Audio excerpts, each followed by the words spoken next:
तयारी केली आहे? त्यांनी सांगितलं मी उभं राहणार नाही, सगळ्या तालुक्यांनी ऐकले, त्यामुळे ते मला वाटत नव्हते राहतील. ते फक्त म्हणतात उभं राहायचं, ते कोणतरी दुसरा राष्ट्रवादीचा एखादा आमच्या दिनेश शेठ सारखा कार्यकर्ता देऊन उभं करतील, पण ते उभं राहणार नाही. नाही नाही नाही, ते उभं राहत नाही.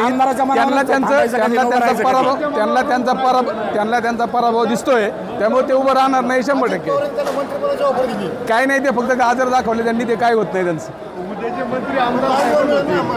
नाही होणारच नाही, ते निवडूनच येणार नाही, तर विषयच काय तर. त्यांनी उभं राहून जागा कमी होईल उभं तिकीट दिल्यावर. जर त्यांना महायुतीकडनं तिकीट मिळालं तर नाही, पहिली गोष्ट तिकीटच भेटणार नाही, त्यामुळे हे विषयच नाही येणार. भेटणारच नाही. पहिली गोष्ट त्यांनी ठरवलं तिकीट देणारच नाही, तर विषय येतच नाही. त्यांनी सांगितले, मागचा दिलेले शब्द मला एवढं माहिती आहे, दिलीप मोहिते दिलेले शब्द 100% पाळणारा माणूस आहे, त्यामुळे ते त्यांनी सांगितलं मी उभं राहणार नाही, ते 100% राहणारच नाही उभे, त्यामुळे विषय येतच कुठं तो. मतदारांचं काय नाही. दोन पाच लोक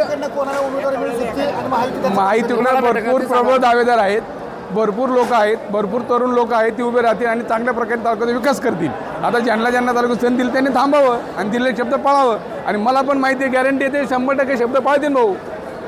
आता अशी जो लोक कुजबूज करतात आमच्या पैसे भाऊ, आमचं अन्न उभं राहणार नाही, सांगते. अहो कुणी जर कुठला नेता जर आला तर त्या नेत्यांना सांगणंच आहे ना बाबा, आपण काहीतरी लोकांना सांगितलं पाहिजे, बाकी काय नाही उद्देश ना. काय सांगितलं असं थोडं पूर्ण तयारी केली.